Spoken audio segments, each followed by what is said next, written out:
Welcome back. So, yesterday we left off with Christmas of the 1930s. And this is the point when Hollywood started to get involved in Christmas.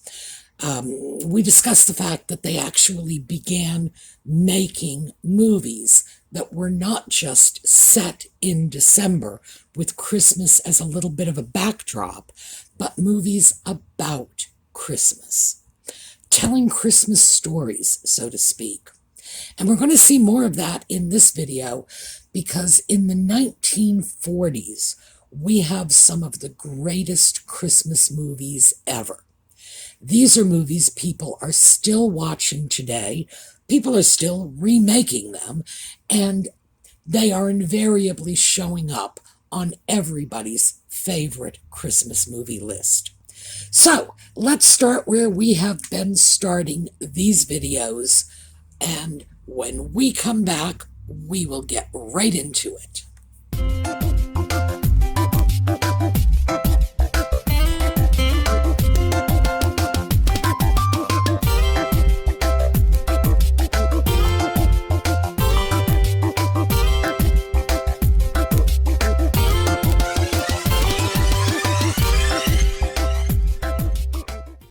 So this is one of our decorated street scenes from the 1940s, and this is in Arizona. Now, Lisa from DesertDragonworks lives in Arizona, so hopefully some of this might look familiar to her. Maybe some of these buildings are still standing. I don't know how close she is to Phoenix. I'm from Rhode Island, so my sense of spatial relations within a state is very, very skewed. I'm sure they actually have counties in Arizona that are much bigger than the entire state of Rhode Island. For all I know, this could be like a 6-hour drive from where she lives. This one is California. You gotta know, this is how California does things.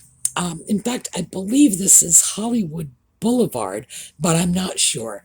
Yes, this is Hollywood 1940s Christmas. We're back into the Midwest here, and I think this was somewhere in Kansas. I'm not quite sure. I tried to get locations for these photos, but they were not always readily available. As you can see, we have the old cars, we have the streetcar tracks, and of course we have a sort of early version of Christmas decorations. And here is Christmas shopping. And I believe this is New York. We definitely have a crowd worthy of New York here. And this one, I'm not sure where this is. As you can see, this is a somewhat damaged photograph. There's some deterioration marks on it. But still, I wanted to include it because I'm not going to say in spite of the deterioration. Frankly, because of the deterioration, it's actually a very beautiful photograph. And now we are getting into, my favorite, the pictures of families just celebrating Christmas. And here we have, and this, I think, is very much what we imagine a 1940s Christmas scene in a home would look like. Not very elaborate, a relatively small tree. It's not lit, because frankly, in the 1940s, lighting a Christmas tree, it was possible, but it was also a little dicey. This, I think, is very much our image of that simple, old-fashioned Christmas, of our mom and dad's day. This one, by the way, is same small tree, so on, a lovely woman and her beautiful daughter, and this is in the UK. It's very important to remember that these people were at war. This was a country that was being bombed during this decade. And this is Christmas in the 1940s in Denmark. Europe was at war. Denmark was not really any safer than the UK.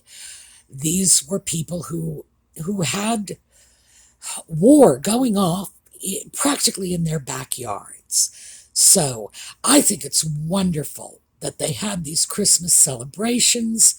I'm glad that there was a bit of respite and happiness coming into their lives. This is the US. We were not being bombed. Obviously, we were in the war, we all know that, but the war was not being fought on our soil. So, in that sense, we had it a lot easier than our European friends. This one, and this is from Getty Images, they have their little logo on it. They say this is 1940s. I'm going to tell you, I'm not 100% sure of that. I'm trusting them, but with some skepticism. It's just a very pretty little picture of a child under a Christmas tree with some toys, but it also appears to be a posed picture, not just one of those family snapshots. This one is UK as well.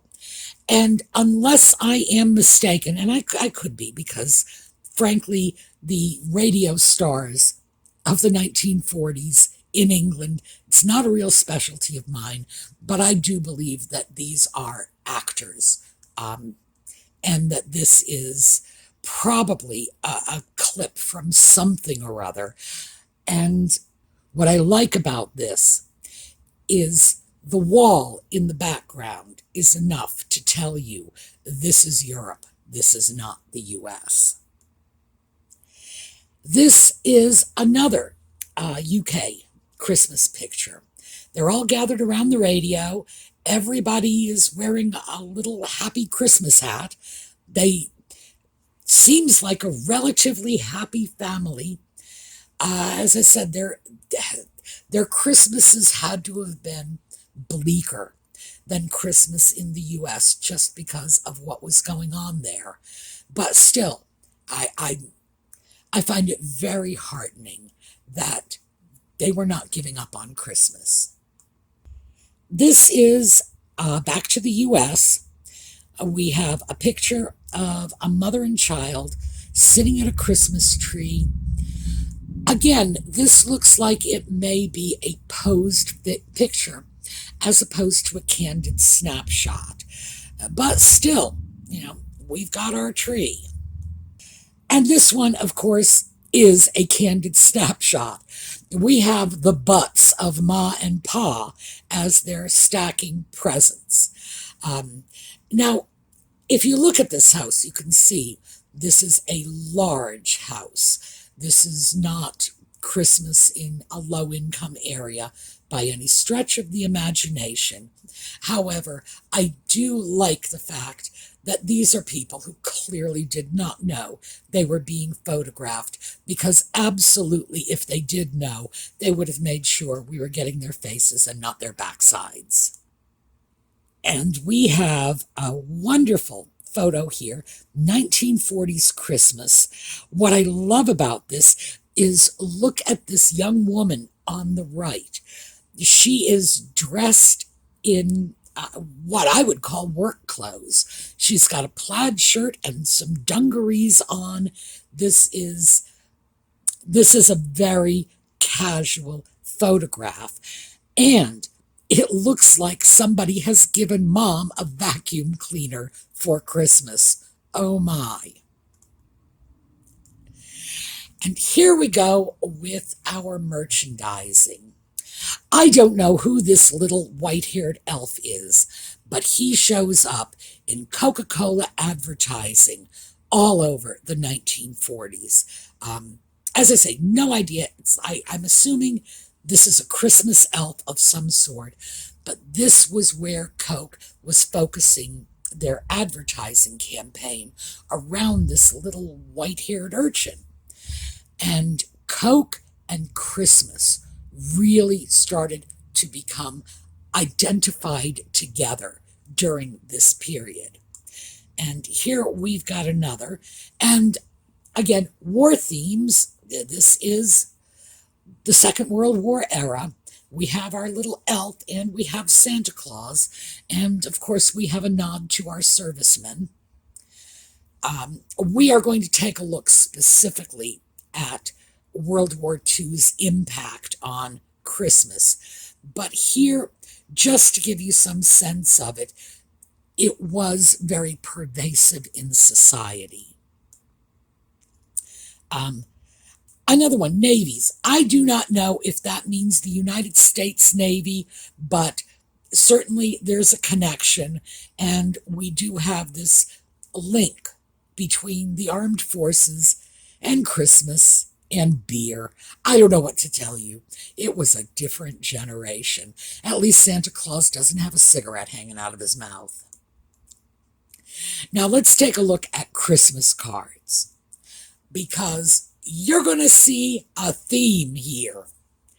I did make an effort to grab Christmas cards very much at random, but I was just overwhelmed with the similarity of some of these images. So once again, we know our color scheme. It's red and green, and in this case, we are going to see women.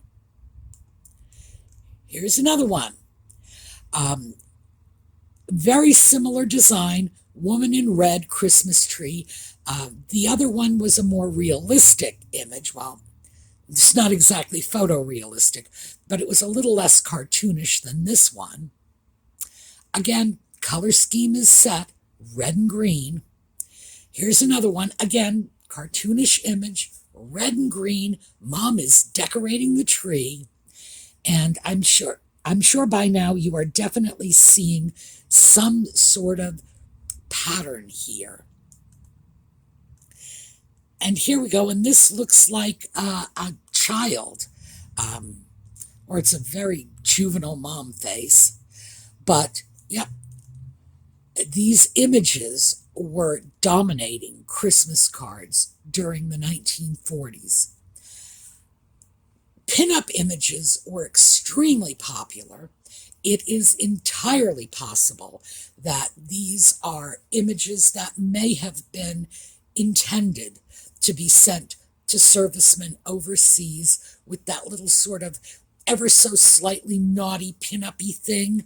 Clearly this is not. This is a more juvenile image. But the images of women on cards, in fact, might have been a response to the war era. It might have been intended to send a little slice of back home to the boys overseas. We have some that are very specifically military focused. And that's what we're getting into now. And here is Santa Claus. And Santa Claus is in an American plane. And we can tell because of the stars. And, oh yeah, we definitely got into the military spirit of things. Here's another one. Again, we don't even need to rely on the stars. Santa Claus is flying American flags on his plane. So we know that Santa Claus was American. You know, just in case you were confused. This one is a little scarier, and I'm not 100% sure I support this sort of thing. Christmas cards and a tank coming over the horizon. To me, that is just sending the wrong message. But this is apparently the Christmas card that was being issued in the mid-40s out of Fort Bragg. And here is Santa Claus on the tank. And this one is the 7th Armored Division, Company C. I have no idea where they're out of. But yeah, you really got to wonder about this. It is a little weird. And this one, of course, is just a civilian card with the military image. But it also has that sort of pro-victory message. Nothing is going to stop me this year. You know, no matter what's going on in Europe, Christmas is still coming to America. And then these. And these are just very babyish images. By the way, that was a huge thing in the 1940s, this sort of baby-faced illustrations.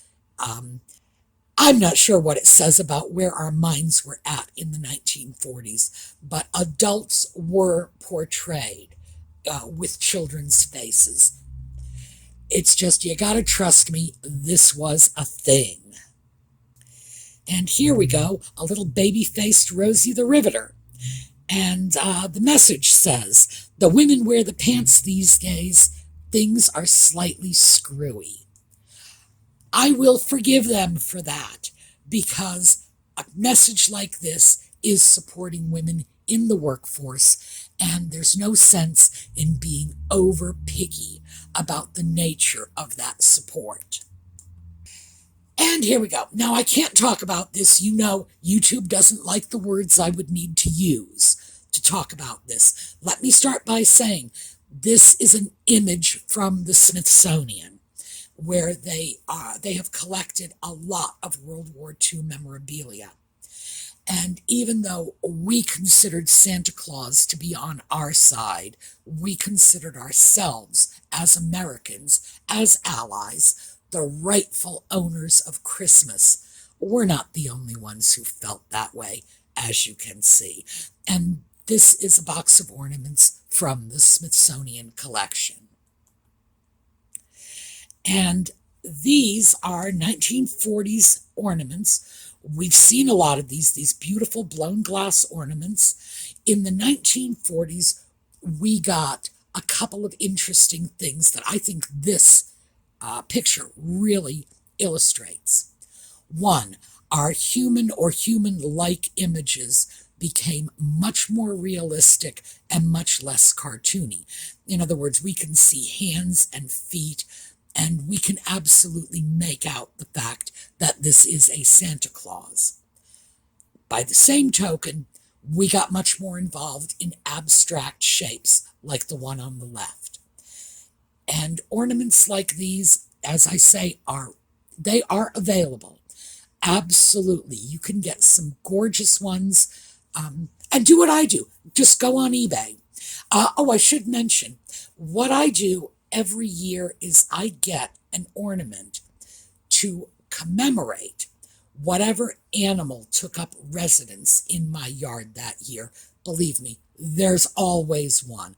I've had ducks, I've had skunks, snakes, snapping turtles. I had a peacock that just took over my yard one year.